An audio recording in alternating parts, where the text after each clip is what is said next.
Hey everyone, welcome to the Horror Show live panel here at Phoenix Comic Fest 2018. This is It, and we are here to talk all about Stephen King's It in its various forms and comparing the book to the miniseries to the, no matter what Marcia says, amazing movie. Thanks very much for joining. Did you turn my mic on? Okay, just checking. I'm Cecil Laird. I'm Marcia Parker. I'm Jaime and Fuego. Derk, Harron. Kristopher Smith.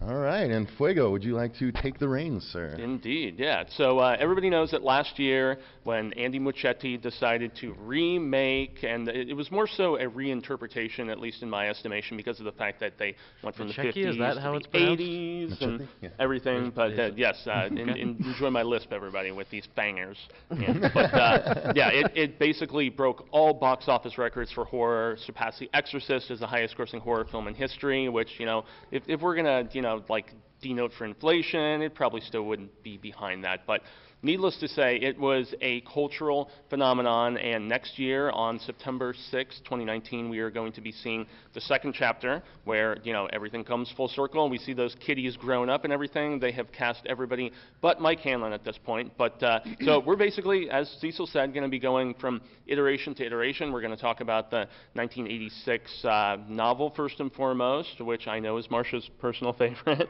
And then we're going to do a little mini-series talk. Tim Curry being here this weekend, I think that's properly appropriate. And then we're going to be talking about the phenom that was last year's It Chapter 1. So I guess we will jump down the line as we did yesterday in some of our panels. So Derk, your first experience with It, was it the mini-series? Was it the novel? Like, how did this all go down for you, man? Well, it was the miniseries, actually. You know, I was 7 years old when it was on television, and so I got to see it right when it came out. And I remember the commercial for it with the itsy bitsy spider, the little girl singing the song, and then it was just like flashes of images from the miniseries, and I remember just being so creeped out, but I like begged my parents so that I could watch it, and I think I watched it most of the time behind the couch because it was just so scary to me, you know, for a 7-year-old kid. And you know, recently watching it just brought back so many memories. So that was my first way of learning about it, and then you know, now seeing the movie, and then also attempting to read the book because it's you know, it's over 1,100 pages, and so I got halfway through. So, but I didn't get to like really all the crazy stuff, but I'm sure that you'll get into that. Yeah, it is very dense. I mean, between that and The Stand, we are talking as big and hefty as Stephen King gets. So, Kristopher, man, have you read this novel? I would assume as much, with you being a King aficionado. For me, it was the book. It was published in '86, which is the year I was born. And as I said on the Stand panel, my dad was a huge Stephen King fan. There were Stephen King books around the house, and I was not allowed to read them as a child, but I would sneak them, and I would find books that were about the same size and put them in the book jackets and hide it under my bed.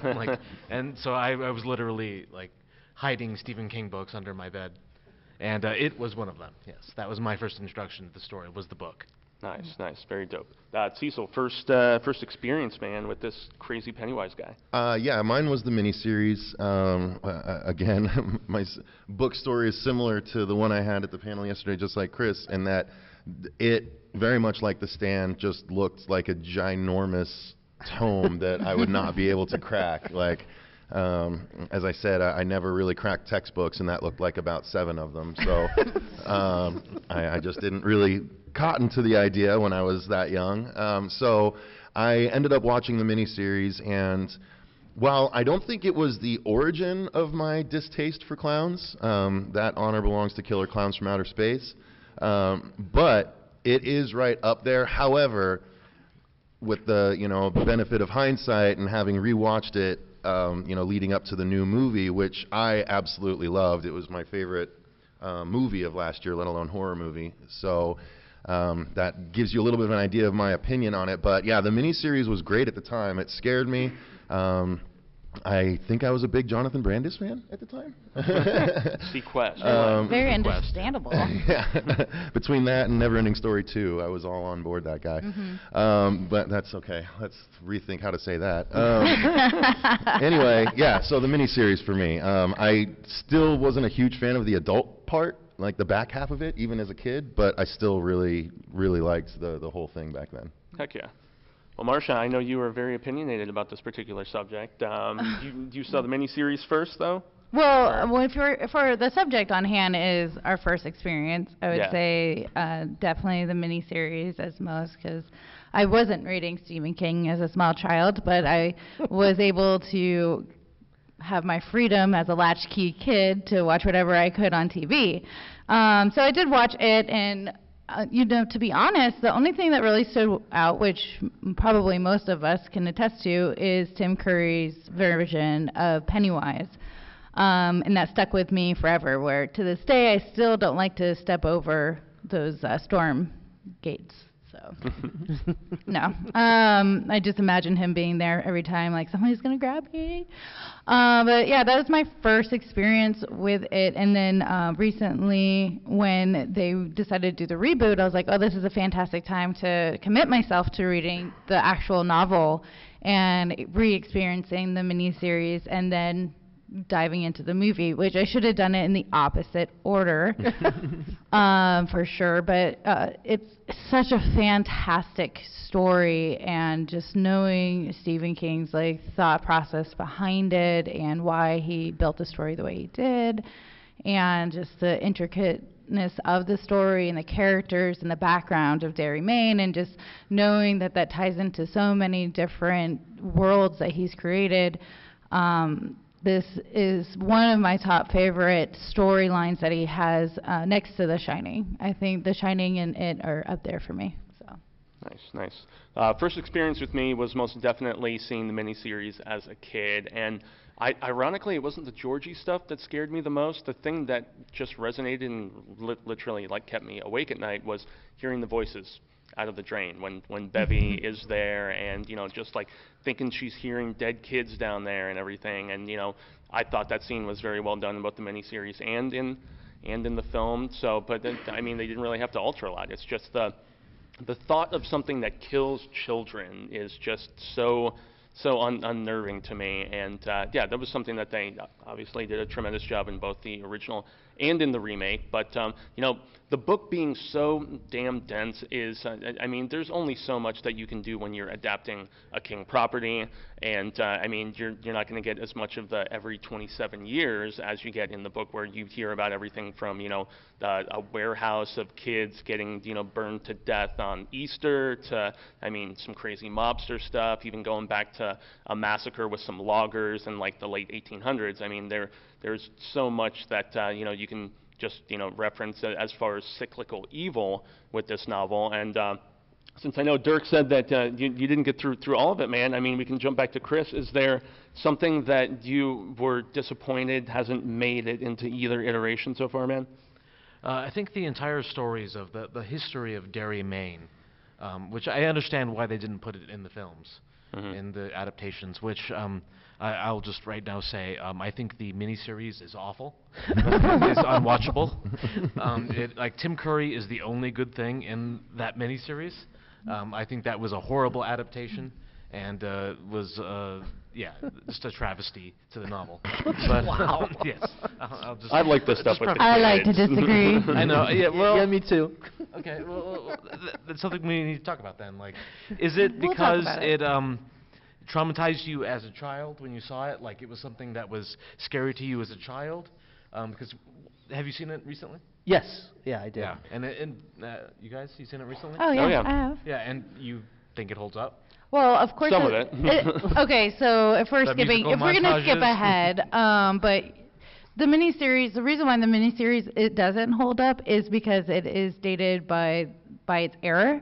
It was done in the 90s, and it was done as a television series that you can tell they didn't have the best budget.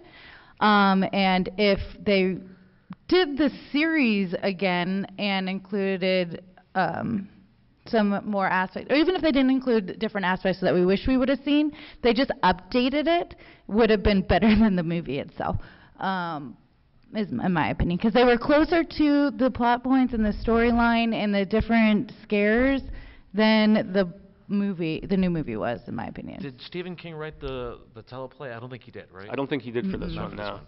Yeah, because we talked about in the stand panel, when Stephen King, who I think is a brilliant novelist, not a great screenwriter. Yeah. Like when he's adapting his own stuff, it's usually not the best. But yeah, other people adapt Stephen King better than Stephen King adapts himself. But yeah, in this case, well, anyway, to go back to the original question, the story of Derry and how that we have Castle Rock coming up soon. The Amazon, or is it Hulu? I don't know, one of those things. It's Hulu. Yeah. Hulu, yeah. The world of Stephen King, like he built an entire world in this story that I can see why it wasn't in the movies and in the miniseries. Like you'd have to cut something, but just it felt like this was a world that he created. Yeah. And yeah. Okay. Well, I mean, stuff with the turtle and various little dark towerisms couldn't be included, obviously. Well, I have to jump to Marcia then, because I know you've also read the book, and stuff that you wish would have been represented on screen that we haven't seen yet. Well, I wish they would at least use the source material instead of changing what's already provided. Like, I understand that they can't include everything that's in the book. Like, of course we can. It's a 1,100-plus-page book.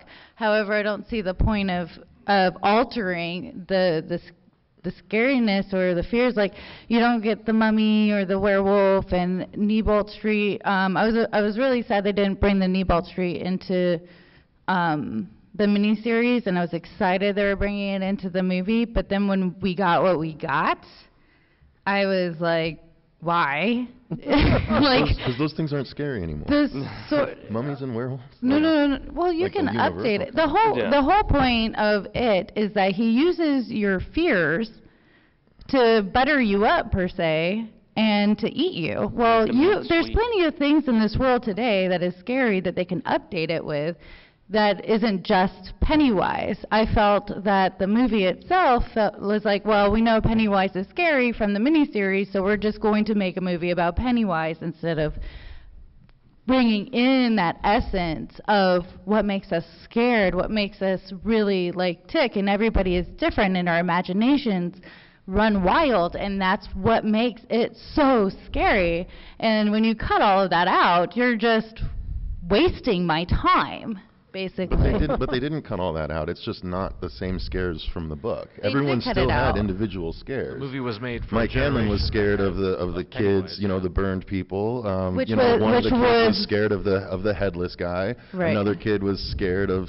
Everyone was scared of something different. They still did it. It just Well, wasn't the maybe scares from the I book. missed it because they didn't build up the fears the way they do. And I felt like they did in the miniseries. I feel like they cut out a lot of the story. They've definitely cut out the friendship and the building of the friendship of the kids of the Losers Clubs. You didn't really understand why they were so close or why this was happening. They totally threw Patrick Hockstetter killed him right away. Why even cast him if you're not even going to play on that storyline?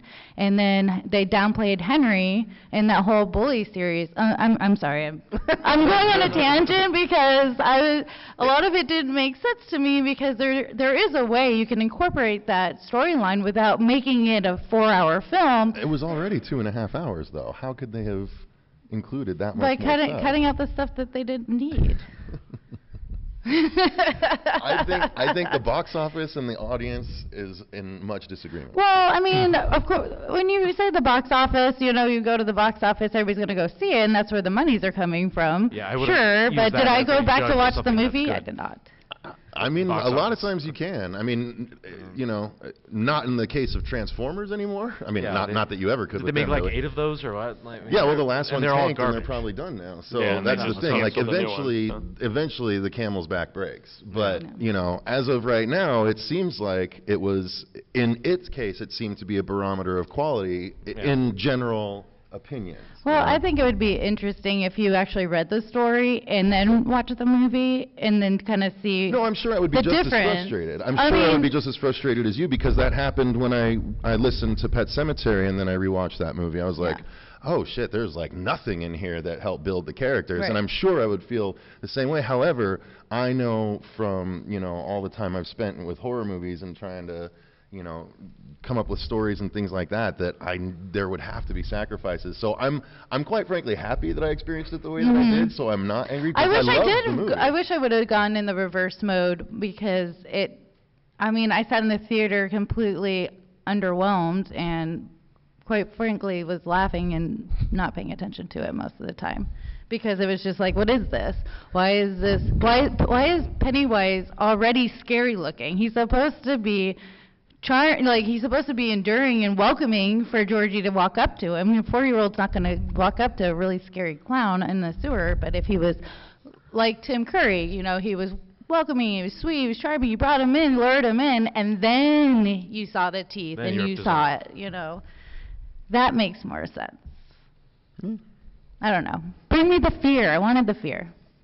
Got it. Well, you know, the fear definitely came, at least for me, with the miniseries that we have here. And, you know, people can say all they want about the spider and all the silliness. It is in the musical book. montages. I mean, you know, come on. It was Those are very hard much of to the get times. past. 1990 TV, you know, practical effects and silliness. But I still feel like the stuff with the children especially really holds up. And, you know, from, you know, little Seth Greeny dude and, you know, honestly, I thought all the kids were pretty tremendous in this. It's the adult portion that does not hold up quite as well. But, you know, to be fair, it is Cliff Notes, you know, just like I would honestly argue, Marcia, that I don't really feel like the bonding of the kids comes together as much in the miniseries as it did in the feature film. I mean, they just, I don't know, they just skim over so much, especially Mike Hanlon, who I feel like was, you know, underserved in both the film and the miniseries. Personally, but you know, any fond memories that we haven't mentioned yet, Derk, of the miniseries, man? See, I kind of liked it when they were adults, because I thought it was a pretty good cast, you know, with John Ritter, and Harry Anderson too. Dude from Night Court, yeah. From Night Court. You know, I remember watching those shows when I was a kid, and you know, Problem Child had just came out, and so like I knew who John Ritter was, and so I was excited. And then you know, once you know, young Bill, Jonathan Brendis, was on the screen too, like I followed his career after this movie.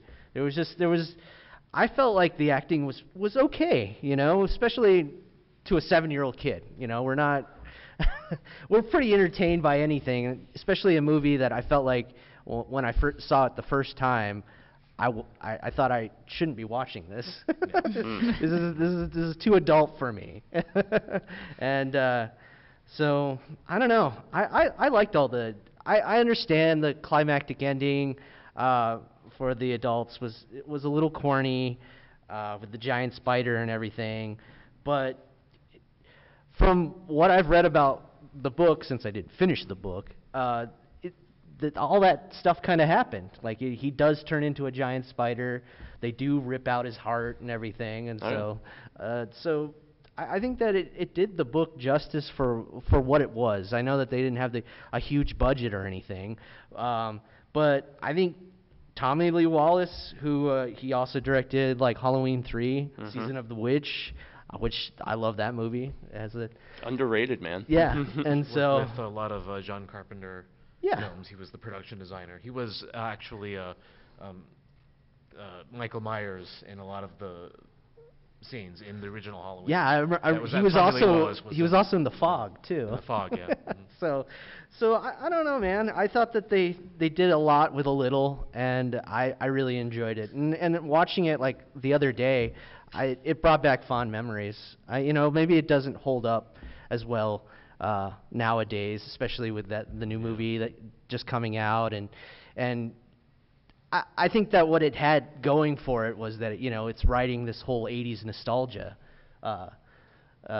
thing right now that everybody's into with Stranger Things. So So that's why I think it was so popular, and because the movie had a great trailer. You know, the whole Georgie scene. I remember someone saying that when they saw the movie It, not knowing the book, not knowing the miniseries, it's like said, oh, it was very Stranger Things. Yeah. It's like, well, no, Stranger Things was trying to be It. Yeah, it was inspired by Stephen King in the 80s. I mean, come on. It wasn't trying to emulate Stranger Things. Well, I think it Well, kind of maybe, did. well, you can argue with the movie, then maybe, but... Well, so Chris, I know you are very opinionated about this miniseries, man. You know, tear it apart if you must. It does. It sucks, all right? But I will say, so I was rewatching it a few days ago with my friend David, and we were laughing at it and stuff and drinking, because that's how you have to get through it. And, but there was a moment when they were looking at the photo album, and then Tim Curry as Pennywise pops up. Like, that worked. Mm-hmm. That was like, we kind of like stopped laughing at that point. Like that, like, okay, this is scary. This part works. But most of it is in the Chinese restaurant. There's a musical montage of them eating Chinese food. That's just embarrassing. And they when they're riding bikes in the Yeah, to the Temptations it's song. childish, That's and I think cheese, that's I know. what they were trying to get back at is that, like, you know, them coming back together. Yeah. Like it brings back those memories of being kids. That's something I kind of worry about in not worry like I have an actual stake in this, but when they do part 2 of It, because I really liked the feature film version, the new version they did of It, with them as kids. Is the adult version going to live up to that? Because I feel like a lot of the great moments in the story were when they were kids. And you can make a 2.5-hour movie about that. That works. But is the adult version, you know, when we get part 2, which is going to be them as adults, is the story going to be as good? Like, because in the novel it was so integrated that, like, the adult stuff worked because the stuff with the kids worked. But is it going to? I don't know how they're going to handle that. Like. Yeah, and that's actually one concern that a lot of people have, is the fact that, you know, the book just jumps back and forth as opposed to the complete separation factor. But then if you separate them, like, is that part just as strong as the part with the kids, which I think is what everyone remembers, all the great moments of the kids. That's why I had such a huge problem with how they utilize Henry and the bullies, because Henry's such a big part of them when they are an adult. So it would be interesting to see if they expand on him and his mental state, because they really missed the opportunity of using him as the, you know, the go-between, the median between the two products. Because once you get to them as an adult, there's a lot of stuff that they're going through as adults that they're dealing with, and trying to, the fact that they didn't even remember it until they get Mike Hamlin on the phone. They're like, oh yeah, now I have to go. Beverly struggles, Stanley struggles, Eddie struggles. Like, there's so much there that they go through as an adult, and them actually going back to the town and, like, you know, seeing Silver again and seeing that town for what it is, and just reliving their experiences as adults and rejoining into that group that they had. It was I think that Stephen King actually did a really good job of balancing children versus adults and having them be so parallel. So I'm hoping, even though I may not be a true fan of the movie, I hope they are able to pull that off. Because if they're able to pull that off, then they may be able to save that adaptation for me. And really, maybe we do get to see it for what it is. Maybe they just keep them as Pennywise. I don't know. But there's a lot of cool stuff as adults. I disagree about the restaurant. The restaurant scene is such a great opportunity for them to really play with practical effects, the imagination, like just when they're opening up those fortune cookies and it's just complete chaos. Like, I'm excited to see that. I can see there being a good version of that. I feel like the miniseries did not do a good version. Like, they did the best that they could, you know. That's probably the miniseries did the best that they could. They didn't have the budget or really the know-how, but I think at this point we have that ability, and I think that's why I was so disappointed, is like because we just have all this stuff at our fingertips to make it so cool, and I just want to see it come alive. And then when you see Stanley's head in the the refrigerator, I'm sorry. Yeah, the mini fridge. In the library, when they go back to the library and they experience that, like, if they change that, I'm going to be so disappointed because it's such one of the scariest parts of the adults. And then, so I think there's a lot of opportunity for them to really play off of that source material. And if they can really just dial back the Hollywood and just get back to the source material, I think they can do a really good job with it. Yeah, I hope so. I want it to be a good movie. I want to see a really great version of it. The adult story is just so much of, like I said, so much of it is tied to the great moments of it are in the kids portion. That they've got a real challenge for themselves to make this a great film. Which I think, because I really liked the movie of It. I think something they did a really great job with is making it a great film, not just a horror movie. I think that's why it was so successful, is because they treated it like it was a film. It wasn't just, oh, this is horror, throw the horror on the screen, the gore and whatever. And but they really made it a great film and. Well, I think there was quite a bit of comedy in it too, with all the nostalgia references and just the New Kids on the Block. I thought that was Please don't funny. go, girl. It was, Oh my God! It was a great choice to move it to the 80s, I think. Right. To update it. Yeah. From the 50s, which I think would have They been too made much Ben of a disconnect. such a.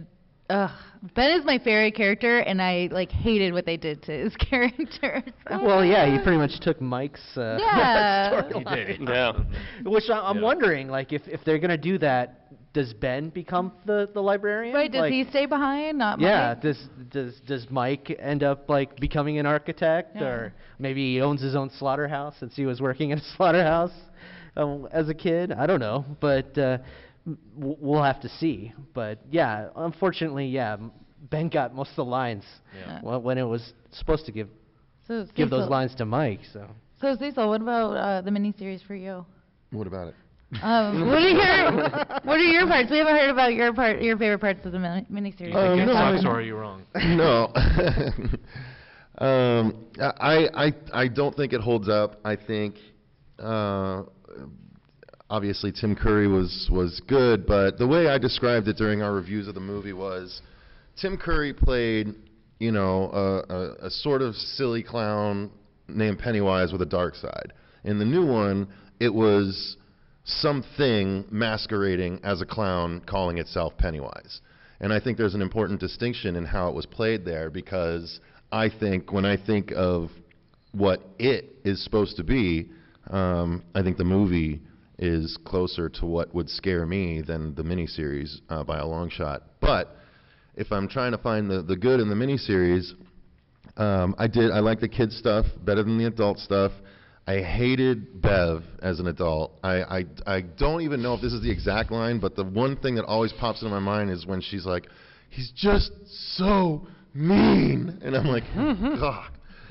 You're just so bad. It's so going to be Jessica Chastain in the new. That's fine. Yeah, no, we'll talk about the. I'm sure he's got that on the docket. So we'll talk about the casting and stuff. But yeah, as far as the miniseries goes, I liked when he popped up out of the shower drain. That always scared me as a kid. The bit in the book was good as a kid too. But yeah, everything else was just kind of so. I did like the camaraderie. I think I'm a little. I liked how it was in the new movie, but I do agree with you. I think it was a little bit better, them forming the group in the miniseries, because it felt a little more organic and a little less crowbarred. But again, they were trying to do a lot in that movie, and I was so happy with so much else in it that I kind of let that part go. So yeah, I mean, that's essentially my thoughts on the miniseries. Largely a miss, but there are a couple things that make it at least worth a view one time.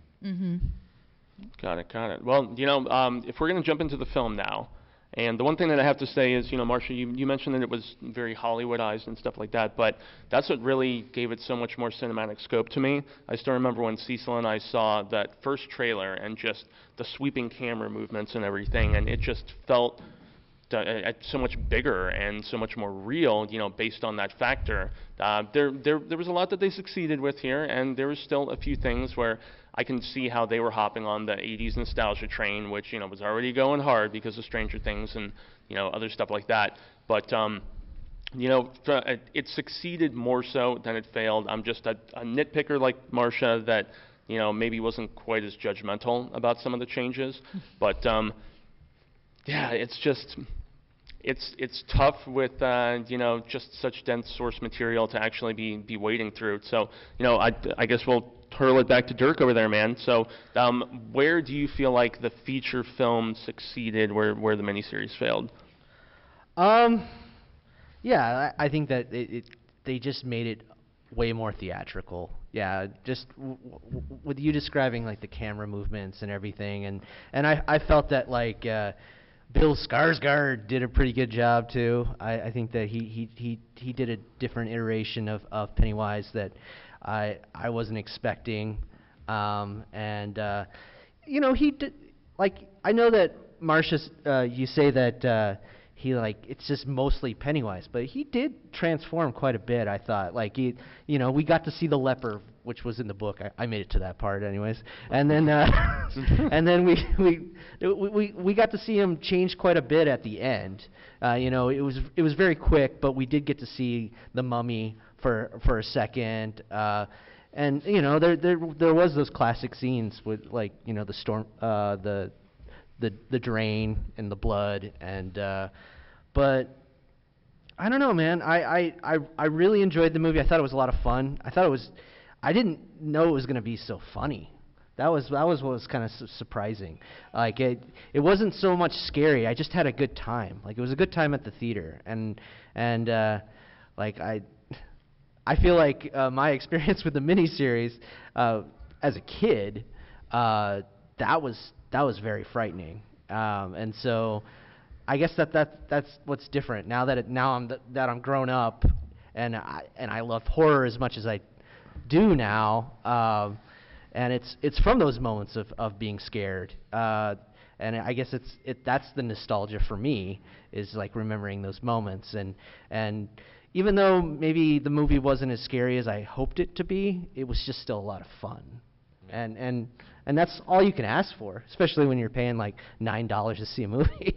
Do you guys know, this is a bit of a tangent, but someone uploaded a bunch of footage from the Sci-Fi Channel from 1994 onto YouTube with commercials, and I've been watching it nonstop. It's that kind of nostalgia thing is watching Sci-Fi Channel from 1994 when I was a kid. Yeah. Watching it with the commercials, with the the pure moods, ads and everything like that. There's a real feeling. Well, yeah, I felt like that's kind of where I bonded with my dad. He loved horror movies.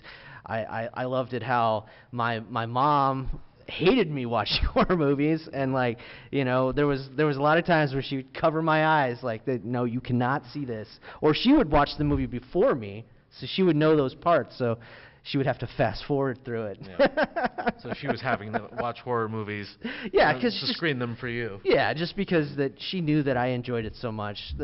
Especially with Tales from the Crypt. Oh yeah. Because we were making enough money to where we could afford HBO, so I would sneak Tales from the Crypt every once in a while. So, but yeah, I don't know. I really liked this version. But once again, there is the problem that now we're moving on to the adults, and it's not as strong of a story. Yeah. And since they didn't introduce a lot of the strange stuff that happens in the book with the macroverse and the turtle and all those things, I don't know how they're going to play that, if it's even going to be a part of the adult story. And so there's just all that kind of strange stuff. So read the book to find out the whole story. Or half of the book, if you're Yeah. Well, I wikied it and right. filled in where I didn't know. So, but yeah.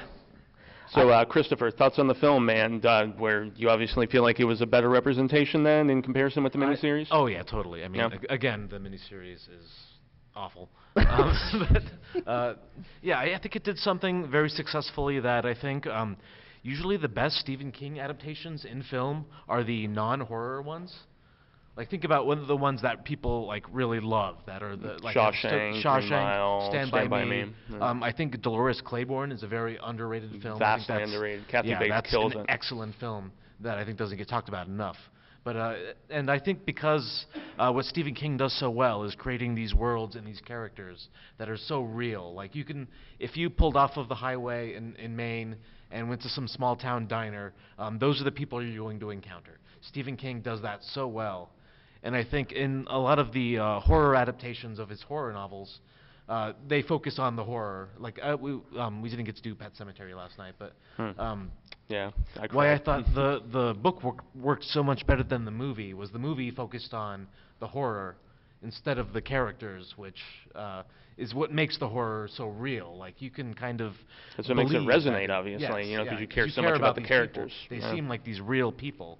That and that I think the new version of It did that. It made these. I mean, Marcia may disagree, but I thought the kids they felt very real. Like, I could see these kids being real kids in the 80s in that time, and then when they were experiencing these supernatural things, like, it seemed real in a way that it wouldn't have if they hadn't gotten into those characters as deeply as they did. Which is something I think is Stephen King's strength as a writer, is that's kind of his greatest strength, is making these characters seem so real and so believable. Yeah, and to toss it to Cecil, dude, I know that from reading, Pet Sematary recently, you told me that, he is just so capable at crafting characters and just making them feel lifelike as opposed to, one, two-dimensional, whatever. I know you were an enormous fan of the film, much more so than even me. How was Andy Muschetti's representation of those kids so much more successful for you? I just thought that they came off pretty natural and less acty than while I think the group was formed a little more naturally in the miniseries. I think the acting of the kids is better and more natural in the movie, if that makes any sense. Like, talking about kind of two separate things there. So I liked, again, the naturalistic way that they were able to pull everything off. I specifically loved Finn Wolfhard, of course, doing Richie, although I don't understand why. The best name ever, Finn Wolfhard. Yeah, I don't know why Pennywise is the only one that said beep beep Richie when they literally said shut up Richie a number of times beforehand, because they literally could have just changed it to beep beep Richie any number of times the kids said shut up Richie and it would have made sense. So that was one of the little things that annoyed me. But outside of that, I mean, Pennywise was just super successful, and I heard that it was going to be rated R, and so I had really high hopes, and it was confirmed with Georgie right away with the big mouth kill they went for it. that it was going to be R rated, and so I was on board, and I absolutely loved the garage projector scene. That got me both times that I saw it in the theater. I love that. I love giant things. That always scares me, especially a giant version of a thing that wants to eat me anyway. I thought the way they showed the deadlights was amazing. That he literally just opens his head up, and the deadlights are what's going to either get you eaten or floating. And so I dug that. I dug the show that he did for Bev at the end. Like, I thought that was so awesome. There was just a lot of really cool things that were fun to see in a horrific way that I didn't have the baggage of the book to deal with. So I just kind of let it happen, and I really enjoyed it as a result. I thought it was kind of a cool nod to have him have his arms changed to the spider limbs at the very end too. Like, so there's a little tiny nod to it. I don't know if he's going to go full spider in the adult one or not, but it was nice to see the little nod. I loved his last thing was just fear, and then he just drops away. I thought that was great. Like, there was just Bill Skarsgård nailed it for me. Took away the whole movie. I mean, he blew Curry out of the water, in my opinion. And a lot of people don't like when I say that, but I just think he was so much scarier. The fact that he can actually do that thing with his lip is really frightening, and I loved the And with his eyes, The eye too. thing, eye, too. too, Yeah, he the can do natural- that. He Yeah, can the go natural cockeyed. lazy eye. Yeah, exactly. Well, and part of the reason that that was so awesome is Muschietti said that he wanted to frame him up so one eye was looking at the character and one eye was looking at the audience the whole time. So if you notice that, the eye that's looking away is always looking at you, and that makes it more unnerving, and you don't necessarily realize that. So, I mean, there was just so many little things. The cinematography, like you guys hit on, was crazy cinematic and gorgeous. I thought the humor was outstanding, even outside the kids. Not scary at all, kind of scary, and then super scary, whatever it was. I thought that was great. And there was just so much that I really keyed in on, and especially Skarsgård, when he unwinds out of the fridge and then looks like he's gonna run at Eddie, but instead just does this little vaudevillian sort of stroll up to him where he's kind of bowing and just taking his time. That shit scared the hell out of me. I was like, this is an actor that has really taken the time to perfect the image of the thing that calls itself Pennywise wants to be, and so I really, really dug the hell out of the movie. I'm super excited about the next one, although leery as well. Definitely. So Here we go. yeah, here we go. So Marcia, as far as the like comparison 4-on-1 here. between the two performances, where do you think Curry succeeded in embodying Bob Gray a little bit better? So wait, what's your question? Do I think Tim Curry's better than Skarsgård, or vice versa? Well, yeah. I mean, where do you think Tim Curry's performance was a little bit more accurate as Bob Gray than?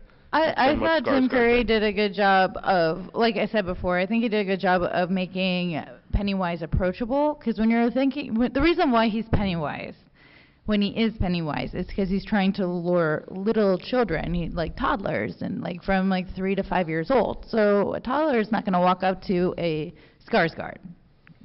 He's not. So not a drooling one. no, he's just not going to do it. It doesn't make sense. And then so I thought Tim Curry did a better job in that aspect of the lure of being able to be approachable, to bring those kids close so he can eat them.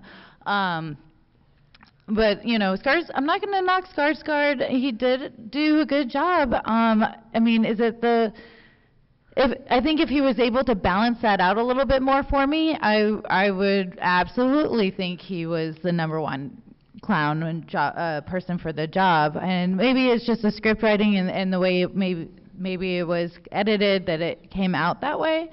We never will know because I had never watched the daily, so he could have done a good balance and they cut it. I don't know. But I think it would have been more believable if he showed the softer side to lure them in. And I agree that the cinematography obviously is way better and the special effects was way better. The acting was okay. I think the reason why I was just so disgusted with it was just because the writing wasn't there. You were force-fed the relationships.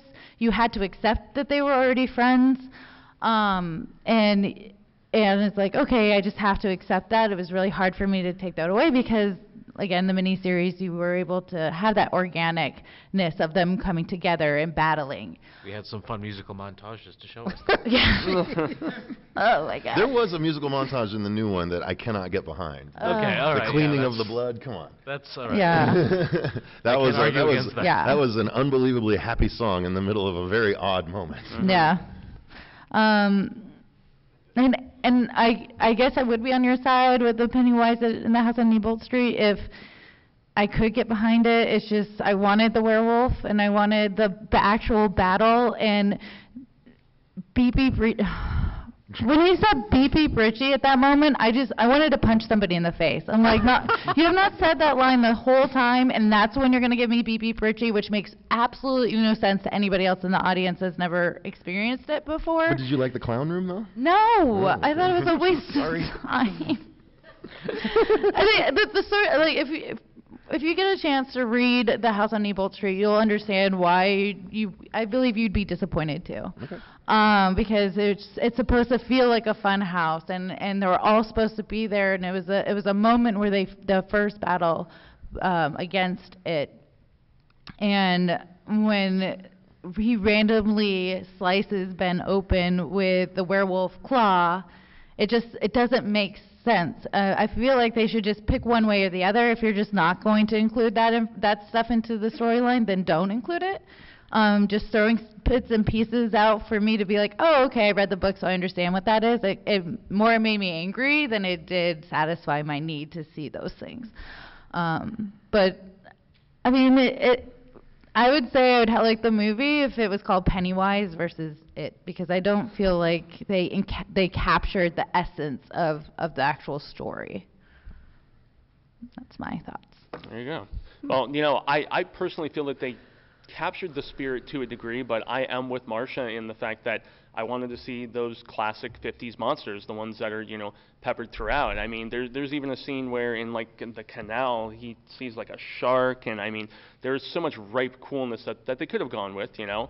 I guess Andy's little nod to Mama was okay with the painting and whatnot, but I wasn't anywhere near as frightened by the manifestations that the kids saw in comparison with, you know, the way that they were presented in the book, at least for me. But there were certain changes I thought worked very, very well, most notably like the different iteration of floating, and the fact that all of those kids were like floating up in the, you know, crazy Pennywise lair. I thought that was very scary, very effective, added some, you know, different resonance, I guess, and, you know, significance and whatnot. But yeah, I'm still very cautiously skeptical about this new film, because as we jump into, you know, the adult story in the original miniseries is the one that most people point to as being poorly executed.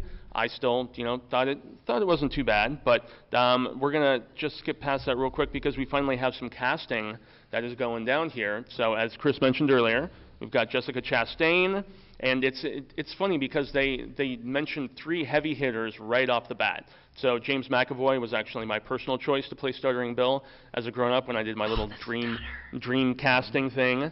And you know, then we've also got Bill Hader playing the grown-up Babe Richie. You know, perhaps we'll hear that in the new film. But everybody else I am less familiar with now. The only one that is not confirmed is Mr. Black Panther there. That is like some dream casting that some people are thinking about. But the other guys, you know, for Eddie and for Stanley, they are lesser known, and same with, you know, the grown-up Ben character.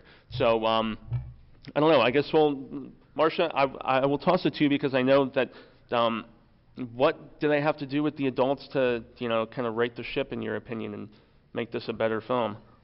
I think I touched on it a little bit more. I think their opportunity really to sell this is by showing the different backstories or the stories of where they are today and how they get lured back into Dairy Maine, and you really utilizing the Chinese restaurant and making that come to life. And please stick to the story as much as you possibly can and not make it like a McDonald's or something. Whatever sponsor there Oh is. my gosh. We're at a Chili's this time. Oh my gosh. Yeah, like, and we gotta have the library. I think the other thing, they didn't really utilize the library. Well, they utilized the library, but maybe not as where I wanted them to utilize the library in this movie. But because that was big time for Ben. And, it was I mean, the, so yeah, the, I think I'd be happier if someone was just reading the book for the movie. Yes, just read the book. Michael C. Hall reading. That would be amazing. He did a great job with today. that kind of thing, for sure. But yeah. Oh, can I also mention about Patrick Hockstetter? Why didn't they show his death? Because that was the best death in the whole book. Yeah, by the leech way. is so good. And then the stuttering. Oh, the stuttering. So maybe if you know we can actually get some stuttering for reference, that would be good. But yeah, no, I'd like to see that, and I'd like to see Bev actually go to her house and see the witch and that whole scene play. I think they could do something really, really cool with that scene. I thought that scene was effective in the miniseries, personally. I thought they did that one pretty decent. Yeah, I think they did a good job. I think they could do so much more with what they have access to right now with cinematography and special effects and practical. Like, they could really just make it come to life and enhance that storyline. Coolness. Cecil, Chapter 2, man.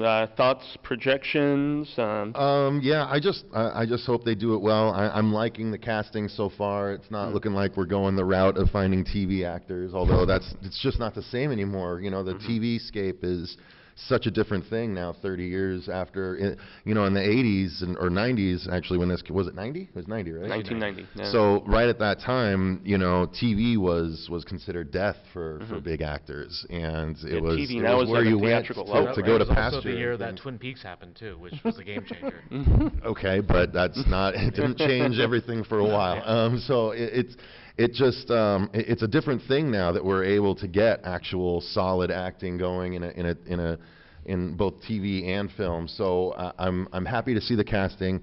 As far as what's going to actually happen in it, since I haven't read the book, I can't really say what I hope they do as opposed to what I hope they don't do, which is have bad acting like in the miniseries. So since I've covered that, I don't particularly care to see an eyeball in a fortune cookie. That wasn't scary to me. I like the blood splatter from the so fortune stupid cookie. Halloween like bullshit spirit store thing for me. Like I was like, okay, that's something my grandma would have put in her haunted house.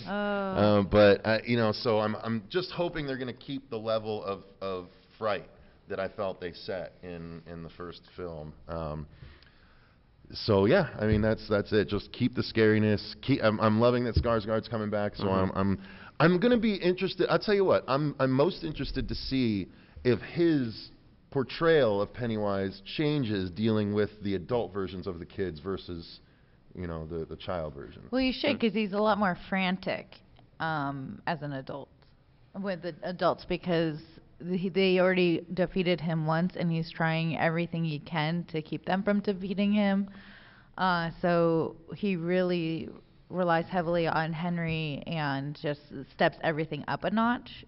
So it'd be interesting to see how. Well, and we'll see how that goes, because I think the way Pennywise survives this time is because he dropped down to where Bowers dropped too. So he's gonna. I think Bowers probably survived, and he's gonna feed on him. Yeah, you know, I a little totally bit, forgot about Bowers. to keep him alive. He has to, though, because Bowers is so integral to the he adult has to portion. survive. Well, So I maybe think that'll they'll- be Pennywise's meal. Maybe to they'll keep him give around. Mike Henry's role. Who knows?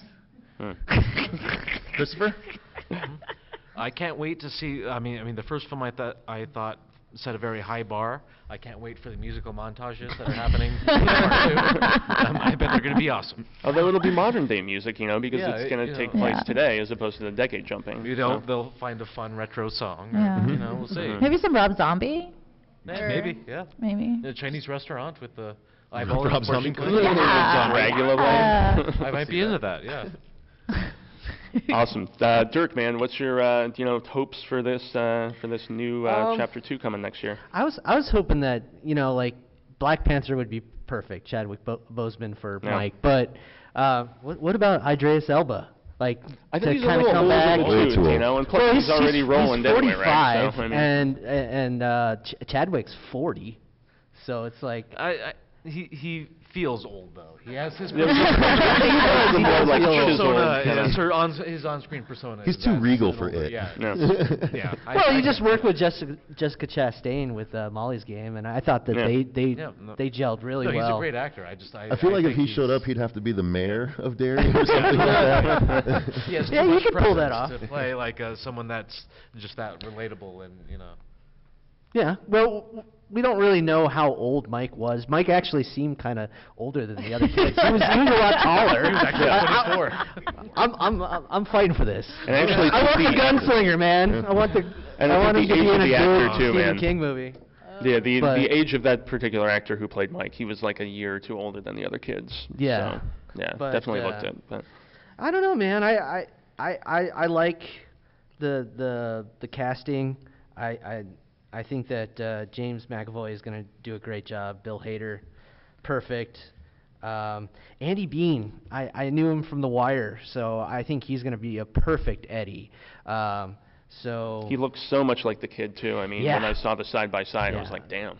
and he was also in the Sinister movies too, and so Oh, that guy. I just can't wait for some more Skarsgård. And Scares. and I think that that's what they're really going to do is I think they're going to bring the fear this time because Let's hope so. that's what he's going to have to do.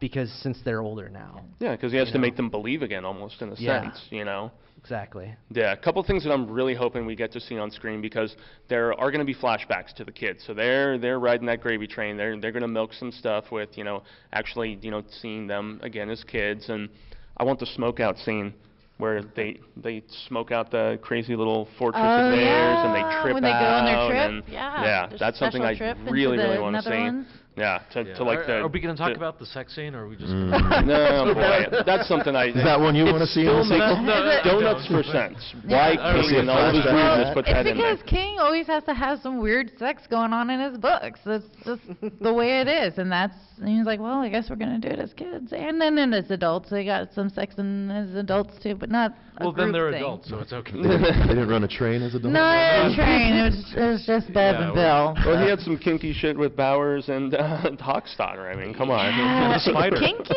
Throw him in there too. Terrifying. A little bit. But honestly, the one thing that I'm definitely hoping transpires is the parade scene with the guy being thrown into the little canal area. Mm-hmm. You see Pennywise just like chewing on his arm down there, and I mean, I think that'll be the opening of the. That's what I'm hoping. If they do it right, I think that'll be. Because that's what starts the cycle again. Yeah. Is that particular kill? Yeah, I hope they destroy the town. Yeah. Wouldn't that be awesome? They'll have the money to do it. I mean. Yeah, everything breaks apart and they all come floating back up. I think that Trash would. can man shows up with a nuke. Yeah. Trash can man. So yeah, September 6th of next year, guys, 2019 is when this is going to be coming out. Yeah. But since we still have about 5 minutes left, I was curious if anybody has, thoughts, questions for any particular members in the panel. Dude in the center, man, what's your insight? I know you comparing the two Pennywises. Tim Curry, he had a lot of funny one-liners, and when he gets scared, he keeps saying these very weak pounds. But you can see the fear in his eyes. I hope they leave. But while watching the new one, did you get the sense when he said this isn't real, like that Pennywise took it to heart, like insulting, or got a little angry, like, hey, I'm doing the best I can here. When you watch from me. Yeah. I thought that was a fantastic scene in the new one. He specifically went for him, like, I better put a stop to this before it spreads. Mm-hmm. Yeah, no, I love that. I think I don't actually remember a scene from the miniseries where Tim Curry was like a little offended. I loved that when they walked in and he's just like, "Is this real enough for you, Bill?" Like, or was it Bill? Who was he talking to? It doesn't matter. But yeah, that scene. Again, he's just toying with Eddie, and they walk in, and he's like, I just loved that. I loved the scene at the end when he's like bargaining to get them to leave. Kind of, he's like. They're like, give him back, and he's holding on to Billy. He's like, no, I'll take him. I'll take all of you. And he's like, or, it's like he's trying to bargain. So I think he played that a lot, more clearly than Tim Curry did, trying to make sure that, hey, y'all, get out of here. I might not be able to take you, but I'm going to try and puff up my chest and make it seem like I'm the one that's in control. I thought they did a great job of that in the new one. Yes? I'm actually kind of looking forward to seeing who they cast in Florida. Just because in the book they described her as looking a lot like Beverly, and I know there's a big push for Amy Adams to play Beverly. Well, that's not going to happen. Jessica's already been cast. Yeah, so. yeah, Chastain's confirmed. It'd be interesting to cast her as Moira, Who's more? That's Bill's the wife. okay, Bill's gotcha. British wife, yeah. Yeah, another person I blocked out from the miniseries. Well, she didn't have a big role. Yeah, that would be interesting. Yeah. After he's already hooked up with Bevy and cheated on his wife. Like, oops, I and, forgot I was married. Yeah, sorry, guys. Sorry. Well, Tom kidnaps her, and then I think he's gonna probably be a bigger part. I know that Henry was killed, but that's it right, seemed so like they he was might- killed, He's or maybe he's So gonna they might come use- back in undead. I don't know, So they but might I use think Tom's Tom gonna have a instead of- bigger part in it this time around. So you think Tom is going to take the place of Henry then? I think that he's gonna play a bigger role in the So- next movie. right. With So if Henry's gone, it would make sense that they use Tom as Right. Pennywise. Yeah. So another thing for Marcia to get mad at. Well, if you want to just change the whole story. Well, it's a new interpretation, it's not an adaptation, and that was where I was able to overlook, some of the Whatever some of the helps you differences sleep at night, Jaime. discrepancies and whatnot. So, anybody else? Yes. So between Curry and Skarsgård, who do you guys think had the better hair? Tim Curry, I liked his hair. No, I like Yeah. Skarsgård. Nah. I like Skarsgård. I don't know. There's something. I like about Curry's skullet. I thought he did a pretty good job. I liked it. I tell you what, Yeah. one thing about the Skull he had looks going. of them that I will mention is I was not on board when I first saw the reveal of Skarsgård's costume. We were all ridiculing We were it, all dude. like, what is with this French bullshit? Like, I was like, I don't understand. But no, I mean, ultimately, it came down to the fact that it would be really old looking if he's been around for so long. And honestly, it ended up being a lot more scary in, functionality than the bright blue and red and yellow suit was that Curry had. He looked like a goddamn street sign. Tim Curry's fro is way better. I like the look of Skarsgård just better. Curry looked like Bozo. Skarsgård looks like an actual scary-ass clown to me. So. I can't get behind the Skarsgård makeup, really. I just can't. I hate it. I hate it. It's so dumb. Maybe I'm he'll sorry. be a better spider. Maybe. Hopefully he'll just be a spider the whole time. Will they even do the spider? I'm curious. I guess they hinted at it. With Yeah. They the, hinted with at. the I don't know if they'll do a appendages, but full-on spider. I'll be surprised if they do. You never go full spider, bro. Because they didn't have the eggs when they went into the sewer. They didn't have the eggs. They didn't Because use you their pointed out. imagination like weapons, which was really confusing for me. They didn't use the inhaler. Oh, and something you reminded us all of on the Mother's Day thing that we did, Pennywise is actually a she. It is a she. It's a mom. So And an alien, too. There's Interdimensional traveler or whatever. Comes from outer space. Yeah. And, that doesn't get addressed in the movie. Well, and they are That's why saying he that wants they the will smoke explore out. that in the new film. Is they're going to give more backstory to, Bob Gray, Pennywise, whatever. I hope there's like I a think half they'll hour probably they just rush it out stick with to the turtle. the tropes, the plot points. I don't know if they're going to give us all the backstories. Well, there was a lot of skepticism when Cary Fukunaga, the guy from True Detective, left the project, but, Andy Muschietti stepped in, and they made a pretty solid film, hopefully. All of us agree on that. So, guys, we are at our time limit, so gracias very much. Once again, we are Thank The you, Horror guys. Show. We're At on YouTube. youtube.com/The Horror Show channel. Currently, we put out 2 episodes every single day. Movie reviews, how-tos, comedy sketches, weekly news with booze, Hail to Stephen King twice a week, trailer reactions, all that good stuff. So feel free to check us out. We have 2 more panels today. We have the What Goes Wrong in Horror, I think at about 3, and then we have the Great Horror Debate live against this man over here, which is another YouTuber called the Death Twitch, and then the audience is going to be debating in the back half of that panel. So And if there y'all wanna are come debate some horror, prizes. come back at 4:30. Bye, guys. Thank Thanks, you. y'all. You guys Have are a great.